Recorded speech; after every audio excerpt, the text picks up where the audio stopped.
We are so back. We're back. We're back. SEC Chair Gary Gensler is as good as gone, and the anti-crypto army is a rabble in full retreat.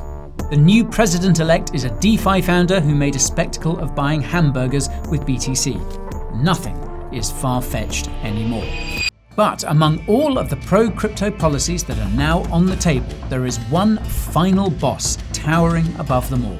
And that is the creation of a federal Bitcoin reserve. It's the stuff of legend, but will it ever happen? What would be its purpose? And would it be good news for the rest of us? Stay tuned to find out. Now, what does it mean for us when our governments start accumulating Bitcoin? It sounds mega bullish for the price of BTC, that's for sure. But it's worth considering what other implications this might have for crypto and for the world. So, to set the scene, we'll begin with a little bit of background. Throughout history, governments and rulers have been preoccupied with accumulating treasure. To be a sovereign is to have a monopoly on violence, and to accomplish this, you need more wealth than anyone else. Now, the quintessential treasure is gold, whose scarcity, desirability, durability, and liquidity give it universal value. Sovereign entities have accumulated gold to consolidate power, to meet the costs of waging war, and to support the value of national currencies. The history of money is mostly a story of gold becoming concentrated in the hands of governments. Once upon a time, commercial banks issued their own paper money that was redeemable on demand for gold held by the bank. But as economies grew more complex and interconnected, governments saw a need for a central institution to regulate the supply of money and public debt. During the Industrial Revolution, most national gold reserves shifted from commercial to central banks. Commercially issued paper money was largely replaced by paper money issued by the central bank. This made commercial banks dependent on the central bank to redeem depositor demands. Central banks generally operated with a degree of independence from direct government influence. This meant the ability of a government to manipulate the national currency to meet its economic objectives was constrained. But this all changed in the 1930s, when governments around the world took drastic measures in response to the severe economic instability caused by the Great Depression. During the Depression, public confidence in banks collapsed, leading to runs on those banks. Consequently, people started hoarding gold, leading to fears of a run on gold itself and a depletion of the national gold reserves. So, the United States government responded in 1933 by outlawing ownership of gold for investment purposes. This meant that dollars were no longer convertible for gold, effectively ending the gold standard domestically. Although the US continued to honour gold convertibility for international trade. Citizens were ordered to surrender their gold to banks, who were ordered to surrender it in turn to the Federal Reserve, which was then in turn ordered to surrender it to the Treasury. And thus, the Strategic Gold Reserve was born. The Gold Reserve Act of 1934 not only empowered the Treasury to appropriate the gold supply, but also to determine its price. Once the nation's gold was centralized in the Treasury's hands, it raised the value of that gold by 70% against the dollar, thereby increasing its monetary base without acquiring more gold. By devaluing the dollar, the government increased its own purchasing power and made American exports more competitive abroad. Then, after World War II, the Bretton Woods Agreement established a modified gold standard for international trade. Under this agreement, the value of the dollar was pegged to gold, and the national currencies of some 40 other countries were then pegged to the dollar. These countries would hold dollars in lieu of gold as reserve assets, and they would be able to redeem their dollars for gold upon request. The United States thereby became the world's central bank. Now, this period was the height of American imperial power, and the US government was printing enormous sums of money to fund its various wars around the world. All this new money was supposed to be pegged to gold at $35 an ounce, but the Treasury wasn't able to print new gold to keep pace with the money supply. Several of the parties to the Bretton Woods Agreement were not happy about this arrangement. They felt that their currencies were undervalued against the dollar because whereas the US could just print new money out of thin air, they would have to acquire more US dollars if they wanted to increase their own monetary base. This discontent ultimately led to a global run on the US Treasury, whose gold reserves were rapidly depleted. When Bretton Woods came into force, the US had around 20,000 metric tons of gold in its vaults, but by 1970, this had fallen to around 8,000 metric tons. So, in 1971, President Nixon said, "To heck with it," and suspended the convertibility of the dollar into gold, effectively ending the Bretton Woods system and replacing it with the fiat currency system that we all know and love. Ever since, governments have been free to print as much money as they want, and its value is left up to market forces. Hey everyone, sorry to interrupt the video, but I just want to very quickly tell you about the Coin Bureau Deals page. This is the place where we put together all the amazing deals and promos that we're able to offer you guys exclusively as viewers of this channel. Head on over and you will find such things as discounts on hardware wallets, some seriously impressive trading fee discounts on some of the best exchanges, as well as some frankly mind-boggling sign-up bonuses for some of those exchanges too. The link is down below. Check it out when you have a moment. Thank me later. And now, back to the video. 50-odd years on, gold now accounts for only a small percentage of the US Treasury's reserve assets. As of January 2024, US reserve assets were valued at $242 billion, of which gold accounted for only $11 billion, or around 4.5%. Almost 70% of US reserve assets are special drawing rights, or SDRs, which are an international reserve asset created by the International Monetary Fund, or IMF, in 1969. SDRs are a form of credit whose value is pegged to a weighted basket of 5 major currencies. The weighting is reviewed every 5 years, and the last update in 2022 set the weights at 43% for the US dollar, 29% for the euro, 12% for the Chinese yuan, 8% for the Japanese yen, and 7% for the British pound. The weighting is based on each currency's global usage in international capital markets and transactions. This explains why the euro's weighting is more than double that of the yuan's, despite China having an economy considerably larger than the EU's. Now, like fiat currencies themselves, SDRs are not backed by any physical assets. They're just credit notes whose value is based on the collective agreement among IMF members that SDRs are usable for official transactions, such as currency exchanges, between member countries. In other words, SDRs rely on global trust in the IMF and the stability of the currencies in the basket. But in the current geopolitical climate, these fundamentals are looking more precarious than ever. For example, the US-China relationship has been steadily worsening since the beginning of the current trade war in 2018. Bloody wars in Europe and the Middle East are escalating, displacing entire populations, spreading to new frontiers and drawing in more and more participants. In a time of great uncertainty, the only thing that is promised seems to be climate breakdown, which is going to make everything much worse.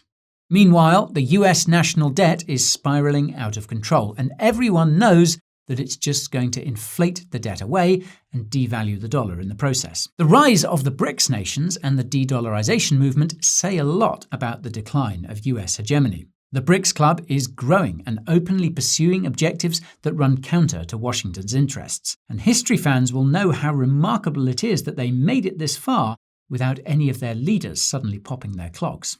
And if the new, potentially gold-backed currency proposed by the BRICS sees the light of day and reduces dependence on the dollar, it could undermine SDR value to some extent. And for more about what the BRICS are getting up to, check out our video on its recent summit, which is linked to down below. So, TLDR, there are plenty of risks threatening the US and its reserve assets. Hence the Strategic Gold Reserve. Now, its whole purpose is to hedge against uncertainty, inflation, and risks of all stripes. In the era of fiat currency, gold is a portfolio diversifier whose properties mitigate exposure to the downside risk of investment assets and cash equivalents like SDRs. But, as some clever clogs have noticed, we now have an asset that does this job much better. An asset that not only protects against losses in times of macroeconomic stress, but actually thrives in those very conditions. That's right, it's digital gold. Sort of.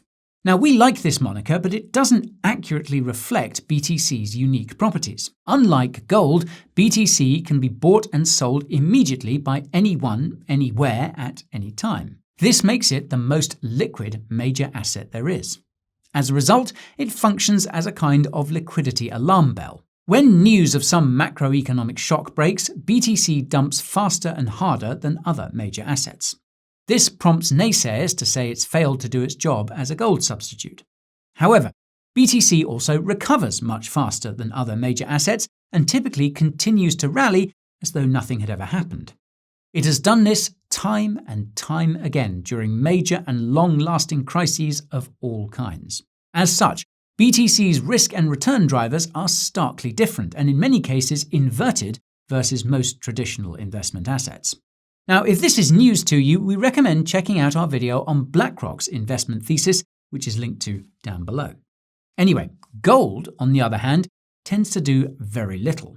TradFi investors lost their minds watching it rally by 28% since the start of the year. That's a crazy year for gold, but in the long term, it doesn't really appreciate in value. Over the last 15 years, gold has returned an inflation-adjusted compound annual growth rate of 3.8%. For BTC, it's 129.2%. Not to put too fine a point on it, but BTC is the best performing asset of all time. It outperformed every other major asset class for 7 out of the last 10 years. For the other 3 years, it was famously the worst performing asset. And given the cyclical nature of BTC's price expansion and contraction, it wouldn't be too difficult for a central bank just to buy low and sell high if it was so inclined. Now, of course, we're preaching to the choir here. This isn't news. But to think that the US government could get orange-pilled and start stacking sats in a federal BTC reserve, now that is a new one. If you told me this time last year we would be making this very video, I'm not sure I'd have believed you. But here we are. Back in July, Donald Trump spoke at the Bitcoin conference in Nashville, where he pledged to treat the government's BTC holdings as a, quote, strategic national Bitcoin stockpile. And for anyone who wants the US to have a BTC reserve, this was tantalizing. However, Trump's pledge was merely that the government would not sell any more of the 213,297 BTC it currently holds, having confiscated it mostly from the Silk Road darknet marketplace. That is a great start and gives us one fewer bearish scenario to worry about. We're glad to see the US won't be paper-handing the bottom like a certain midwit government, which actually imploded upon contact with Trump's re-election. Not naming any names, of course. Anyway, the thing is, not selling government-held BTC and establishing a strategic BTC reserve are two different things. Trump has not said he would do the latter. But never fear, because everyone's favourite Wyomingite is here, and she is determined to get the job done. That's right, Senator Cynthia Lummis has proposed a law to create a federal Bitcoin purchase program under which the US would buy up to 1 million BTC over the next 5 years. This would bring the government's holdings to more than 1.2 million BTC, or 5.7% of the max supply. Of course, the max supply doesn't account for the roughly 5.7 million BTC that are lost or in Satoshi's wallet. If we exclude this portion, then the total supply is more like 15.3 million BTC. The US government would therefore control 8% of the BTC supply. Lummis claims that the US will be, quote, debt-free because of Bitcoin, but this seems like wishful thinking because the US national debt is almost $36 trillion. To repay this with Bitcoin, the Treasury would have to accumulate all 21 million BTC and sell the entire supply at $1.7 million per coin. I don't know. Well, maybe next cycle. Now, Lummis's Bitcoin Act seemed like a very long shot when she introduced it at that Bitcoin conference. At the time, Biden had just dropped out, RFK Jr. was still running for president, and Trump had not yet launched a DeFi token. But, oh, how the tables have turned. Nothing really seems like a long shot in crypto at this point in time. A strategic BTC reserve is really a medium shot at worst. Even at today's price of around $90,000 per Bitcoin, The proposal to accumulate 1 million BTC would cost $18 billion per year. It's not peanuts, but we think it's a decent investment. And for what it's worth, Senator Lummis is not even the most ardent advocate of the BTC reserve in the Republican camp. Before his rebrand as the seed oils guy, RFK Jr. was calling for a reserve of 4 million BTC. Kennedy has positioned himself for a role in Trump's cabinet, where he might try to talk Trump into establishing a reserve. And considering Trump's apparently genuine enthusiasm for crypto, this might actually work too. On the other hand, some in Trump's camp have suggested that Kennedy's dumping of a bear carcass in Central Park back in the day would make it difficult for him to pass the background checks for a job in the White House. Anyway, still, if a reserve is going to be established, it will need congressional approval. Executive orders by the president typically deal with the execution of existing laws and policies rather than the appropriation of funds for a new national reserve. But as the Senate recently flipped Republican, Congress may well be prepared to consider the idea. At the time of shooting, the House just flipped Republican too, which means a Bitcoin reserve bill could be waved through. Considering that the Republicans' road to victory on an explicitly pro-crypto policy platform, the chances of this happening are definitely not zero. The makeup of the House and Senate banking committees will be very important, though, if this thing is to get off the ground. The House committee is chaired by Republican Patrick McHenry, and the Senate committee's Democrat chair just lost his seat. Senator Lummis sits on this committee alongside her pro-crypto colleague Tim Scott, who she thinks could become its new chair. This would be bullish indeed, but Senator Scott is apparently more interested in running the Senate Republicans' campaign arm. Another factor that's worth considering is market conditions. BTC has been rallying for almost 2 years now, and it's a long way down from the top. Nobody knows how high we'll go, but bull markets have a tendency to end when euphoria has persuaded people that they'll last forever. This is relevant because when bull turns to bear, things tend to break in crypto, people lose money, and euphoria is replaced with a very bad hangover. All this is to say that by the time Trump is settled back into office, sentiment around crypto may well be different. Whenever the market does come crashing down, it could spoil any political appetite for a strategic reserve of this kind. I'm not bear posting here, by the way, it's just food for thought. Now, at the moment, the strategic BTC reserve is a big what if, and the best we can do is speculate. Time is running out for the Bitcoin Act of 2024, but let's keep our eyes peeled for Senator Lummis and the new cohort of pro-crypto politicians in the US. They may well run it back with a Bitcoin Act of 2025. But while we still have time, we should probably ask what this would mean for crypto. The US government actively stacking sats would very likely cause BTC to rally as the circulating supply rapidly diminishes. If the US does create a reserve, other countries could follow suit, sparking an international race to accumulate more BTC, causing its price to go vertical. On the other hand, the US government hoovering up the supply of BTC does sound kinda like Satoshi's worst nightmare. The US government is already one of the biggest holders of BTC in the world, and therefore one of the biggest threats to decentralization. The more BTC held by nation-states, the more government influence there will be over crypto. To be clear, this doesn't mean that the US could control Bitcoin, but holding so much BTC would doubtless influence the markets. Trump has won many fans in the crypto community, but a permanent reserve will one day be in the hands of a different administration who may not be so crypto-friendly. If the levers of power are returned to anti-crypto forces, they could just market sell the government's million BTC one day, nuking the entire crypto market in the process. Of course, this would be a generational entry and also very bullish in the long term because, Jeet's out, Chad's in. Maybe we're thinking too far ahead. But the question of governments actively accumulating BTC is one we should consider seriously. How you feel about this idea really depends on what crypto means for you.